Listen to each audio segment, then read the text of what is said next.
Hi lovelies, this is Blossom, and today I want to share some information about Samhain with you. Samhain, like Beltane, is a very magical time.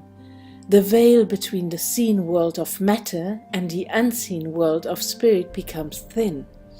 It is a time of communication with the ancestors, a time for divination, omen, portents, and seeking to understand the inner mysteries.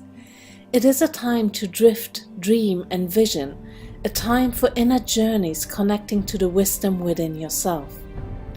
This is the summer's end and the beginning of winter. It is the end and the beginning of the Celtic New Year, affirming rebirth in the midst of death and darkness. The underworld and darkness became a place to fear, and the Celtic understanding of its regenerative aspects became lost. Hel was previously a Norse queen of the underworld, and Hel, or Hel again, was a uterine shrine, a sacred cave of rebirth deep within the earth.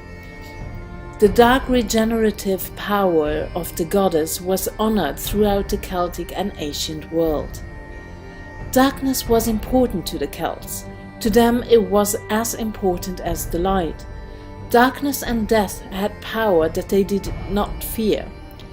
Here at Samhain, as the earth is plunged into its darkest time of the year, they blessed the seeds whose germination in the dark would once again bring life when the sun returned. They communicated with their ancestors, believing deceased family members could visit their loved ones at this time of the year when the veil between the worlds is thin. Places were led at the table during the feast so that the recent dead could be with their families and friends. It was thought that others could also slip through the gap in space-time. The fairies, the Sidhe, the hobgoblins, the elves, and other mischief makers. This is the root of Halloween's mischief night. Bonfires were lit on the hilltops. The tumuli and burial mounds of the communities passed. All the other fires in the community were put out and then rekindled from those bonfires. Later, each village or household had their own bonfires. The church may have brought the people away from the burial mounds, but some Samhain customs continued to thrive. In Wales, omens were read from white stones, which were thrown into the ashes of the fire and then interpreted the next morning by the marks found there. Halloween apple games grew out of the Celtic belief in the apple as holy fruit, sacred and magical, a means to immortality, death and rebirth. The western paradise of Avalon, known as Appleland, was ruled by Morgan, queen of the dead. In the Celtic myth, the apples of the goddess signified a sacred marriage and a journey to the land of death and rebirth. Womb and tomb were closely linked in the Celtic mind. This explains why so many tombs of this period and earlier had tunnel entrances leading to a dark inner chamber. It is a time of death and decay, death of the old, and within this, knowledge of rebirth. It is a time of forced adjustments that, once accepted, reveals a new set of possibilities, a new face, a new power to life. Like its counterpart, Beltane, Samhain brings a mystical energy that we can use to explore and understand ourselves better.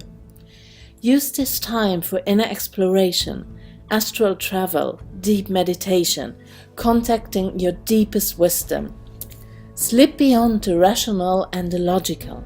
Explore the wild edges of yourself, beyond the seen and the known and the safe. So, what can you do on this day?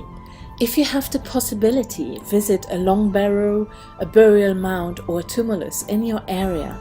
They are often to be found in the high places connecting and linking ley alignments and the old dragon path.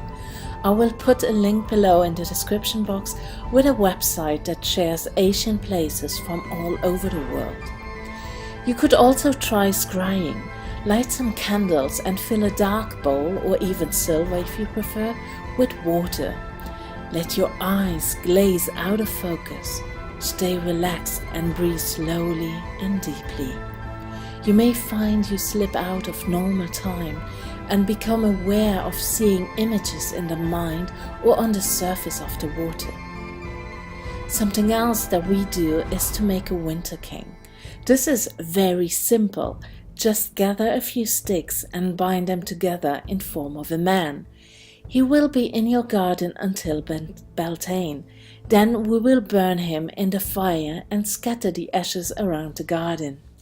You could also visit your ancestors on the graveyard, or go to the nearest graveyard and leave some offerings like apples, for example, for the forgotten ones. You could also build a little shrine in your garden that looks like a dolmen and put a candle and offerings in it to honor the ancestors of the land. When you serve your meal, prepare a plate for your ancestors as well. Leave the plate until the next day. And of course, I have also created a tarot spread. Card number 1. These are my roots. Card number 2. What do I need to accept? What cannot be changed? Card number 3. What do I need to reflect on from the past season? Card number 4. What unfinished business do I still have to complete? Card number 5. What does need a new way of action in my life? And card number 6. An advice for my ancestors. Many Samhain blessings. I wish you a wonderful time. Much love and blessings, and bye bye.